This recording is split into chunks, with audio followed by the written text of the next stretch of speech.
Hello दोस्तों, स्वागत है आप सभी लोगों को आपके अपने इस YouTube चैनल पर। मैं नीतीश कुमार आप सभी लोगों को स्वागत करता हूं। दोस्तों, आज के इस वीडियो में हम बात करने वाले हैं क्लास 10th के संस्कृत का चैप्टर 3। जी हाँ, चैप्टर 3 जिसका नाम होने वाला है अलस कथा। इससे पहले हम लोग 2 चैप्टर बहुत ही अच्छे तरीके से क्वेश्चन आंसर के साथ देख चुके थे। बिहार बोर्ड का जो टारगेट है उसे छोड़ना नहीं है। एकदम बोले तो एकदम 400 प्लस नंबर लाना है कमजोर से कमजोर छात्र को भी, समझ गए ना। और टारगेट समझ गए ना क्या है? टारगेट कम से कम है स्टेट टॉपर देने का। और पूरा कंटेंट मैं दूंगा, आप लोगों को बस मेहनत करना है शानदार तरीके से। बस 4 या 5 घंटे आपको पढ़ना है। चलिए हम चैप्टर 3 को स्टार्ट करते हैं, जिसका नाम क्या है? अलस कथा। सबसे पहले कॉपी और कलम जरूर निकाल लीजिएगा। यदि ये नहीं निकाले हैं तब तो दिक्कत हो जाएगा ना। निकालिए और समझने का प्रयास करिए, और किताब भी साथ में जरूर खोलिएगा, ठीक है। चलिए देखते हैं। सबसे पहले क्या देखते हैं? अलस कथा, यही ना है। क्या कहता? देखिए, अलस कथा ना है जी। अरे कथा है तो कथा यानी क्या होगा? यह कथात्मक पाठ है। क्या है? कथात्मक पाठ। और जानबे करते हैं कि आप लोगों को कथा सुनने में बड़ा मन लगता है ना। लैला मजनू का कथा होता है या अकबर बीरबल का कथा होता है, सुनने में मन लगता है ना, तो ये सुनने में अच्छा लगेगा, ठीक है। ध्यान रखिए, यह कथात्मक पाठ है जिसे कहां से लिया गया जानते हैं? इसे ना पुरुष परिछात नामक ग्रंथ से लिया गया। पुरुष परिछात नामक ग्रंथ से ना इसको चोराया नामक ग्रंथ से लिया गया। पुरुष परिछात नामक ग्रंथ से ना इसको चोराया है, ठीक है ना, अलस कथा पाठ को, ठीक है। अब देखिए आगे क्या बोलता है, ये ध्यान दीजिएगा। हमेशा पूछता है ना कि अलस कथा पाठ को कहां से लिया गया है, तो ऑप्शन नंबर बी में रहेगा पुरुष परिछात। एकदम टिक कर देना भाई, ठीक है। चलिए आगे देखते हैं। अगला बोलता है ना कि इस पाठ के द्वारा मानव के गुण को, यानी कि मानव का व्यवहार कैसा होता है, चाल चलन कैसा होता है, उसके विषय में बता रहा है।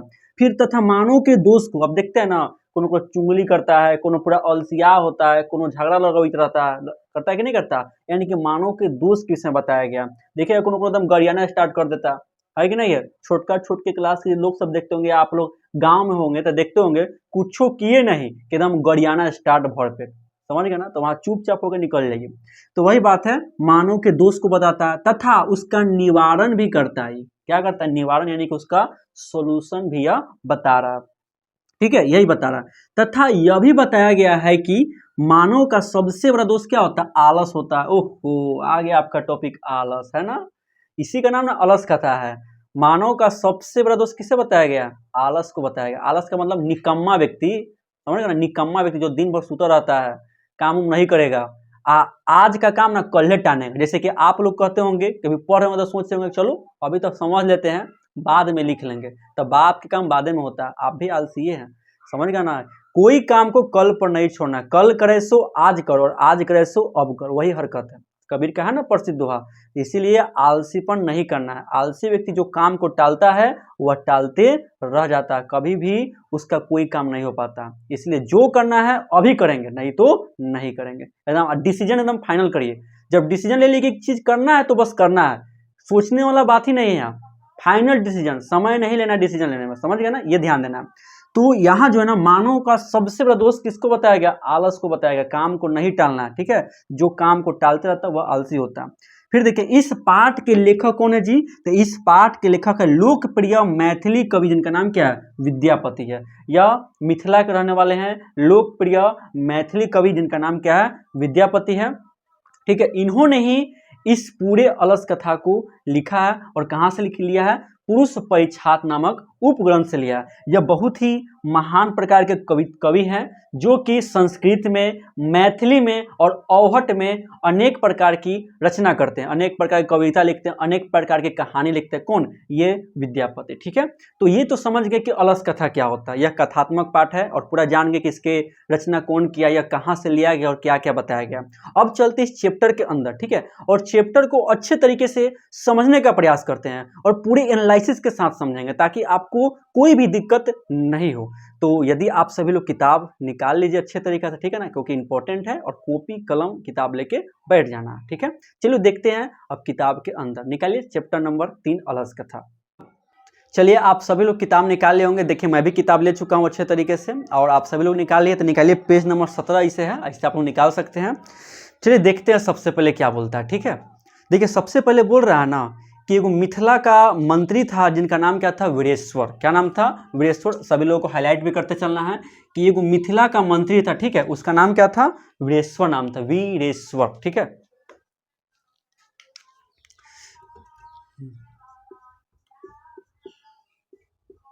मिथिला का मंत्री था, यही मुख्य पात्र है पूरे कहानी में ना, मुख्य पात्र इसी का, वीरेश्वर का, ठीक है, वीरेश्वर।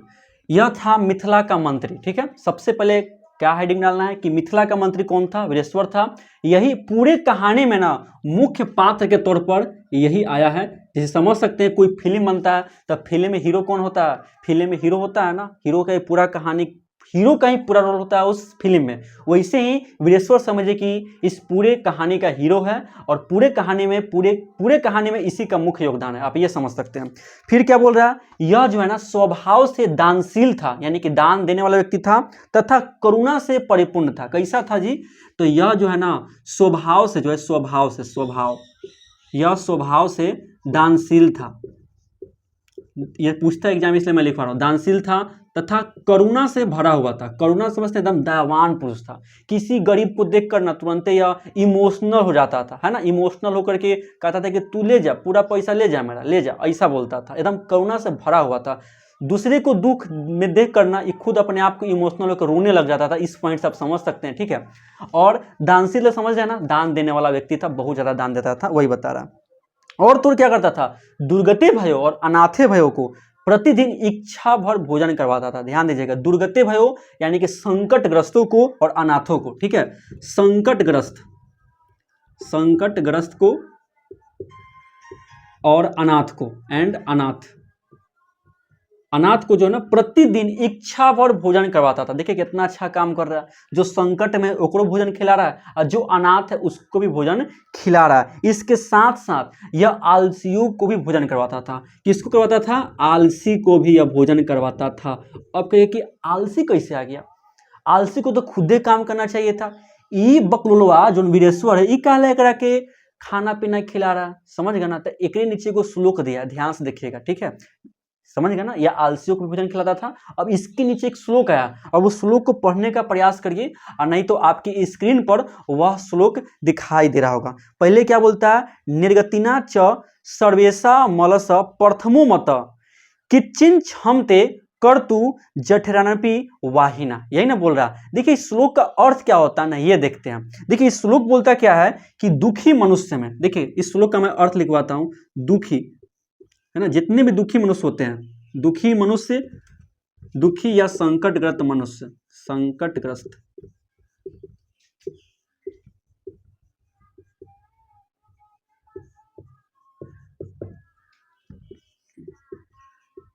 सबसे कठिन जीवन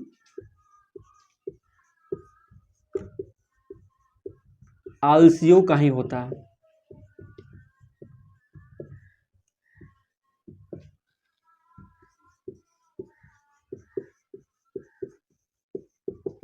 क्योंकि यह भूखे रहना पसंद करेंगे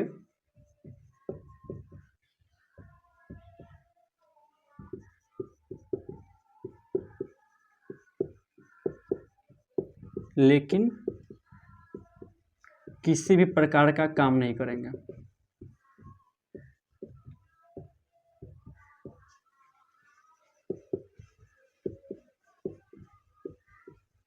देखिए यही बोल रहा है, ठीक है।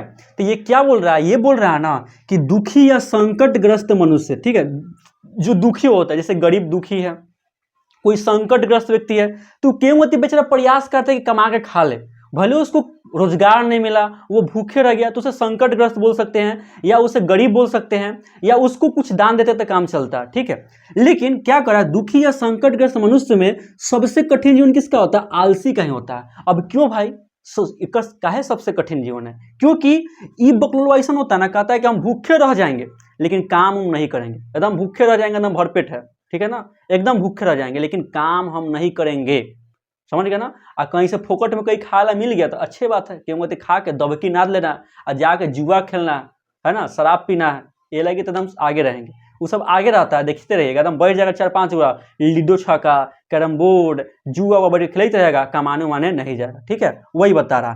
तो इसको आप अच्छे तरीके से उतार लीजिएगा, ठीक है। अब आगे देखते हैं कि आगे यह क्या बोलता है, इसको अच्छे तरीके से उतार लिया ना, चलिए आगे देखते।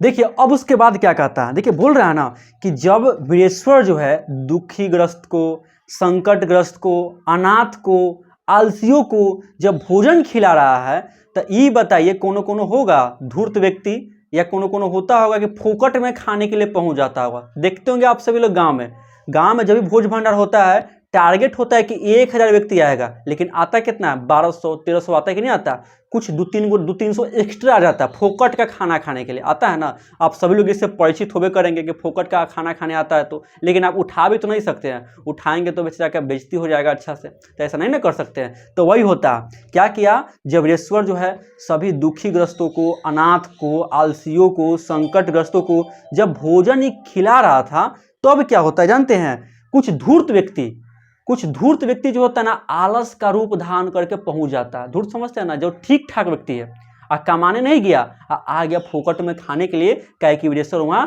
खिला रहा, समझ गया ना। तो वही धूर्त व्यक्ति जो होता है, पेट पूजा का नाम सुन के क्या होता है, खाने के लिए पहुंचता है। उसके बाद एक और श्लोक आया है ना, एक और श्लोक आया है, आप सभी लोग देख सकते हो उस श्लोक को, स्क्रीन पर दिखाई देगा। बोल क्या रहा, स्थिति सौकर्य मूला ही सर्वेशामपि सहन्ते साजिताना सुखम दृष्टवा के न धावंती जनतो, वही बोल रहा। अब देखिए इसका अर्थ क्या होता है, इसका अर्थ क्या होता है कि सारे सुखों का मूल क्या है, संगठन है।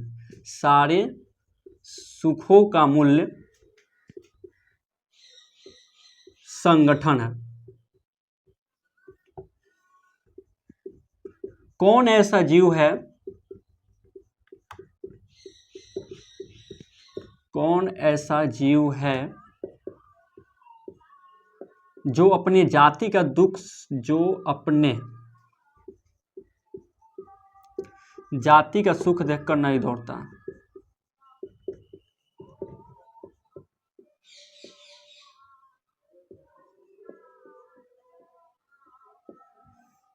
सुख देखकर नहीं दौड़ता है।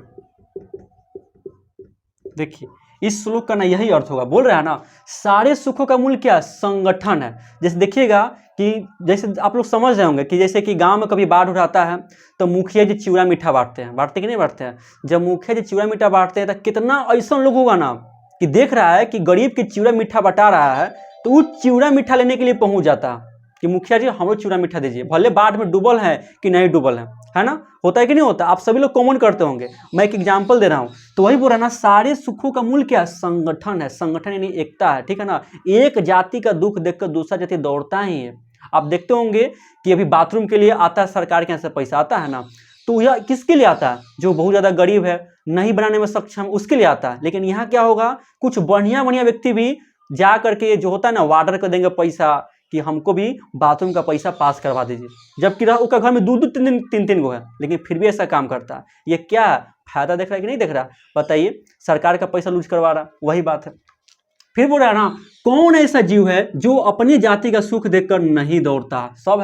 सब है जो अपनी जाति का सुख देख कर नहीं दौड़ता, लेकिन यही है कोई कोई इसके योग्य है। चलो भाई, हम गरीब को दान दे देते हैं, हम अनाथ को दान दे देंगे, हम संकटग्रस्तों को दान दे देंगे। तो यहाँ कथी है, यहाँ कोनो बढ़िया बढ़िया व्यक्ति आके मांगता था, अच्छा नहीं ना, अच्छा ये तो बेकार चीज है। तो वही बता रहा है इस लोग, ठीक है। जैसे कि धूर्त या कपटी व्यक्ति जो है बनावट आलस का रूप धारण करके खाना खाने के लिए पहुंच गया था ना, उसी के लिए श्लोक बता रहा है, ठीक है। चलिए इसके बाद देखिए क्या बोलता है। उसके बाद क्या हुआ, पश्चात अलसाना सुख दृष्टवा, यानी कर ना, उसके बाद जितने भी धूर्त लोग थे ना, कृत्रिम कृत्रिम समझते हैं ना, कृत्रिम आलस मतलब कि आलस का रूप धारण करके पहुंच जाते हैं भोजन ग्रहण करने के लिए। उसके बाद जानते क्या होता है, अब बताइए, बेचारा वीरेश्वर के बेचारा घर था, ठीक है, सपोज करिए यह जो है वीरेश्वर का घर है, यहाँ 30 दिन के लिए खाना था, 30 दिन के लिए खाना था, 30 दिन के लिए खाना था, 1000 व्यक्ति खा सकता था आराम से, 1000 व्यक्ति खा सकता था, जिसमें गरीब भी है, जिसमें आलसी भी है, जिसमें संकटग्रस्त भी है, जिसमें सब है। अब क्या हुआ, कुछ धूर्त लोग आ गए, और धूर्त लोग आ गए 1500, 500 एक्स्ट्रा आ गए थे, है ना, 500 एक्स्ट्रा धूर्त लोग आ गए। अब बताइए ये अनाज चलेगा, ये अनाज 30 दिन चलेगा, नहीं चलेगा। यह अनाज घट के हो गया 20 दिन, कितना दिन में, 20 दिन में अनाज हो गया खत्म। समझ में आया, 500 एक्स्ट्रा व्यक्ति आया था, इसी कारण से यह अनाजवा 10 दिन पहले 20 दिन में खत्म हो गया। अब तो वीरेश्वर चिंता में आ गया कि ये क्या हो गया भाई, हमारा अनाज था 30 दिन के लिए, खत्म हो गया 20 दिन में, वो तो चिंता करेगा ना। वही बता रहा है कि इसके बाद जब धूर्त या आलसी व्यक्ति जो होते हैं कहाँ पहुंच गया, खाना खाने के लिए पहुंच गया, तो क्या होता है, उसका अन्न भंडार क्या होता है, समाप्त हो जाता है। क्या होता है, समाप्त हो जाता है तो वह अपने मंत्री से पूछता है कि ऐसा क्यों हो रहा है। तब जो है ना उसको नियोगी पुरुष या उसके जो मंत्री है वह बता रहे हैं कि कुछ धूर्त या आलसी व्यक्ति भी जो है ना कृत्रिम आलस का रूप धारण करके जो है यहाँ भोजन ग्रहण करने के लिए आ गए हैं। ठीक है, उसका मंत्री यह बताता है। वीरेश्वर का भी अपना मंत्री होगा, उसका भी होता है ना भाई, सब चीज का ग्रुप बना के काम होता है, तो वही उसको सलाह दे रहा है। ठीक है, तब बोलता है, तब वीरेश्वर पूछता है कि इसके लिए क्या किया जाए। तो नियोगी पुरुष जो है ना परामर्श करता है, यानी कि उसको सलाह देता है कि चलिए अब जो होता है हम इन सभी लोगों को क्या करेंगे, परीक्षा लेंगे। क्या करेंगे, परीक्षा लेंगे। ठीक है, अब कैसे परीक्षा लेगा भाई, समझ गए ना, जितना व्यक्ति आ रहा था ना भोजन ग्रहण करने के लिए उस सब का क्या करेगा, परीक्षा लेगा। क्या करेगा, परीक्षा लेगा। तो वही बता रहा है कि चलो कैसे परीक्षा लेते हैं, तो उसके बारे में बता रहा है। ठीक है, तो देखते हैं क्या होता है। देखिए वो क्या करता है जानते हैं, जितने भी व्यक्ति थे खाना ना खा लिया। ठीक है, खाना खाने के बाद क्या होता है, वह जाके आराम कर रहा था कुटिया में। ठीक है, क्या कर रहा था, कुटिया में आराम कर रहा था। ठीक है, भोजन ग्रहण करने के बाद कुटिया में आराम कर रहा था। उसके बाद जानते नियोगी पुरुष के सलाह पर, नियोगी पुरुष के सलाह पर वीरेश्वर ने क्या किया, इस घर में आग लगा दिया। क्या किया, इस घर में आग लगा दिया। अब सपोज कर रहे, देख रहे हैं ना, जितना लोग खा के सोया हुआ था बेचारा, नियोगी पुरुष के सलाह पर परीक्षा लेने के लिए वीरेश्वर ने इस घर में आग लगा दिया। जैसे ही आग लगता है ना, जितने व्यक्ति थे सब भाग गए। ठीक है ना, कुछ आलसी व्यक्ति सोए हुए थे, बाकी जितना धूर्त था, जितना दुखी था, संकटग्रस्त था, देखा कि आग लगल है, जल के मर जाएंगे, वहां से क्या किया, भाग गया। ठीक है, वहां से क्या किया, वो भाग गया। इसके बाद जानते क्या होता है, कुछ आलसी लोग सोए हुए थे, जब ज्यादा आग लगता है तो थोड़ा मोड़ा आलस करने वाला व्यक्ति भी भाग गया। थोड़ा मोड़ा जो आलस कर रहा है ना वो भाग गया। लेकिन जानते हो अब क्या होता है, बेचारा 4 गो आलसी था, चुपचाप सुतल था। इतना देह चोर था, इतना निकम्मा था कि घर में आग लगल है और चुपचाप ही क्या कर रहा है, सुतल है। समझ गए ना, कितना आलसी था, 4 आलसी था। चलिए इसको मिटाते उसके बाद अच्छा से देखते हैं। ये सब तो समझ ही गए होंगे आप लोग, बहुत आसान चैप्टर है। अब जानते हैं 4 गो आलसी एकदम चुपचाप सुतल है। क्या गो आलसी है, 4 आलसी। याद रखिएगा, एक पूछेगा एग्जाम में, कितने आलसी सोए हुए हैं, 4 आलसी जो है आराम से सोया हुआ है। ठीक है, 4 आलसी सोया हुआ। अब देखिए पूरा घर में आग लहकल है, आई 4 गो पुरुष एकदम नींद, एकदम सुतल, एकदम समझ गए ना, एकदम खा पी लिया, एकदम पेट पूजा कर लिया, एकदम सुतल है। समझ गए ना। अब देखिए 4 आलसी है, सपोज करिए कि एगो ए होगा, एगो बी होगा, एगो सी होगा, एगो डी होगा। हम आपको समझाने के लिए लिख रहे हैं। ठीक है, ऐसे किताब में 4 दिया। तो जानते क्या होता है, जब पूरा आग लग रहा है तो पहला पुरुष जानते क्या बोलता है, पहला पुरुष बोलता है अहो कथमय कोलाह। ठीक है, पहला पुरुष बोलता है अहो कथमय कोलाह, यानी कि अहो का हुआ है घर में। समझ गए ना, अरे क्या हुआ। पहला पुरुष क्या बोलता है, अरे क्या हुआ, अहो कथमय कोलाह, अरे क्या हुआ है। देख रहे कितना बकलोल है, से बोल रहा है ना, अरे क्या हुआ है। यस, अपने भाइयों से पूछता है, बी सी डी जो है ना उससे पूछता है कि अरे क्या हुआ। तो दूसरा क्या बोल रहे जानते हैं, दूसरा बोल रहा है ना कि लग रहा है कि इस घर में आग लगल है। दूसरा क्या बोल रहा है कि देख रहा है ना कितना बकलोल है, लग रहा है, करा के सोच रहा है कि लग रहा है इस घर में क्या है, आग लगा हुआ। दूसरा बोलता है कि लग रहा है इस घर में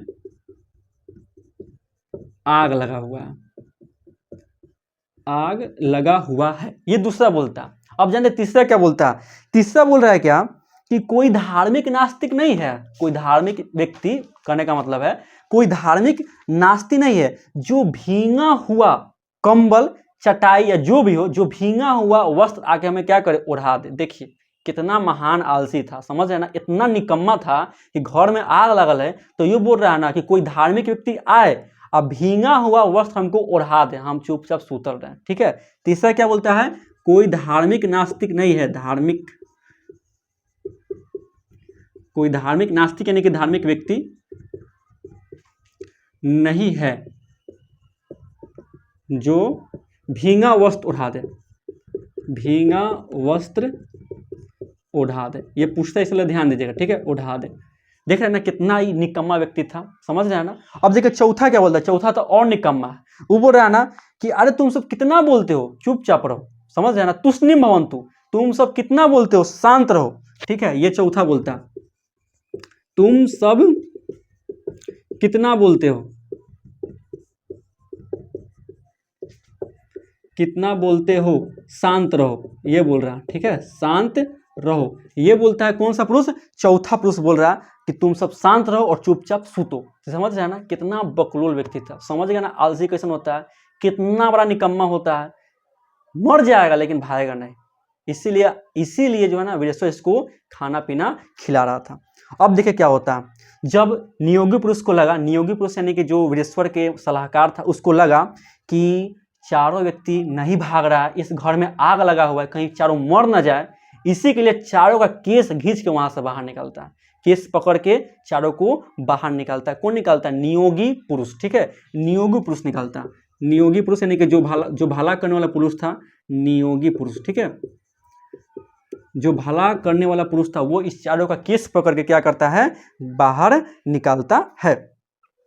अब इसके बाद जानते क्या होता है? ठीक ही बोला गया। अब फिर एक श्लोक आता है, ठीक बोला गया। अब देखिए ठीक बोला गया, क्या ठीक बोला गया उसको देख लेते हैं। अब देखिए यह जो श्लोक आया है ना, इस श्लोक को आप सभी लोग अपने स्क्रीन पर देखें, नहीं तो किताब में देखिए। बोल क्या रहा है कि पतिरेव गति स्त्रीना बालाना जननी गति नालसाना गति कचिलो के काउनकी बिना। ये ना बोल रहा। देखिए क्या बोलते हैं, इसको देखते हैं। यह बोल रहा है ना कि स्त्री की रक्षा उसका पति करता। सही बात है भाई, स्त्री की रक्षा कौन करता? पति ना करेगा। स्त्री की रक्षा पति करता कि नहीं करता? करता होगा। आप लोग भी सोचते होंगे कि चलो भाई हमारा शादी होगा तो हम करेंगे रक्षा। अब ये से कितना मन में पकवान बनता होगा, है कि नहीं? चलिए आगे देखते हैं। चलिए स्त्री की रक्षा कौन करता? उसका पति करता है ना। आप लोग भी सोचते होंगे कि चलो भाई हम लोग शादी ब्याह होगा तो हम होने वाली को क्या करेंगे? रक्षा करेंगे बढ़िया तरीके से, भागेंगे नहीं कहीं से, है ना, बढ़िया से रक्षा करेंगे। मन में एकदम तो लड्डू फूट रहा होगा बढ़िया तरीका से। आगे दिखाया क्या बोल रहा है कि जो होता है ना बच्चा, यानी कहने का मतलब होता है कि बालक, बालक की रक्षा उसकी माँ करती है। बालक की रक्षा उसकी माँ करती है। ठीक है बोल रहा है। कोई बालक होता है उसकी रक्षा तो माँ ना करेगी। देखते हैं कोई बच्चा होता है उसकी माँ जो होती है अपने हृदय से हमेशा साट के रखती है, चाहे कुछ भी होता है, कितनों तबीयत खराब होगा, चाहे जो भी होगा, लेकिन अपने बालक को हमेशा अपने पास रखती है। होता है कि नहीं होता? आप लोग भी कहीं ना कहीं कोचिंग जाते होंगे पढ़ने के लिए, देखते होंगे कि आपकी मम्मी सवेरे उठ सुत के आपके लिए खाना जरूर बना देती होगी। आपको ठंडा लगता है लेकिन आपकी मम्मी को ठंडा नहीं लगता है, लेकिन फिर भी वो उठ सुत के आपके लिए खाना बनाती है। तो वही बोल रहा है कि बालक की रक्षा कौन करता है? उसकी माँ करती है। उसके बाद क्या बोल रहा है कि ठीक उसी प्रकार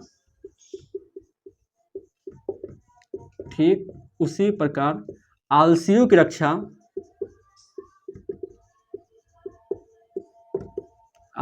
की रक्षा कोई दयावान पुरुष ही कर सकता है। कोई दयावान